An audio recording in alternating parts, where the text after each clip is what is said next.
এর চেয়ে tough catch আমি ধরেছি, এটা আমার কাছে নর্মাল ক্যাচ। অনেকেই প্রশ্ন তুলতেছে যে আরমান কোন দিক দিয়ে সেলিব্রিটি। বলতেছিল যে এমন ক্যাচ কখনো দেখি নাই। এর চেয়ে টাফ ক্যাচ ধরছে বিরাট কোহলি, এটা তো নর্মাল। সে তো অনেক হার্ড ক্যাচ ধরছে, যেগুলা প্রচুর পরিমাণে ভাইরাল। আমারটা কিছুই না তার কাছে। আমি সবসময় ফিল্ডিংয়ে প্রচুর পরিমাণে এফোর্ট দিয়ে থাকি। মানে ফিল্ডিং আমার সবচেয়ে ভালো লাগে, সবসময় এনজয় করি ফিল্ডিংটা, ফিল্ডিং নিয়ে কাজ করি। তবে এটা আমার কাছে নর্মাল ক্যাচ। আমি এর চেয়ে টাফ ক্যাচ ধরেছি। আমার পাড়ায় আমার ভাই ব্রাদার্সদের সাথে খেলেছি, ওখানে আরও অনেক। এর চেয়ে টাফ ক্যাচ আমি ধরেছি, এটা আমার কাছে নর্মাল ক্যাচ। এর চেয়ে টাফ ক্যাচ ধরছে বিরাট কোহলি, এটা তো নর্মাল।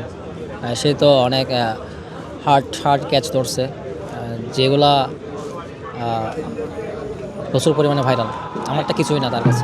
না না না না গ্লেন ফিলিপস মানে গ্লেন ফিলিপস, ওনার সাথে তুলনা আমার করবেন না। আমি চেষ্টা করেছি আমার সর্বোচ্চ, আমার বেস্টটা দেওয়ার। অনেকেই প্রশ্ন তুলতেছে যে আরমান কোন দিক দিয়ে সেলিব্রিটি। আমার প্রত্যেকে সিনিয়র সবাই খুব ভালোভাবে রেসপন্স করছে আমাকে। অনেকে তো অনেক কিছু বলে, তবে আমি একমাত্র প্লেয়ার এখানে যে জুনিয়র। সবাই খুব ভালোভাবে রেসপেক্ট করছে, আমিও তাদেরকে রেসপেক্ট করছি।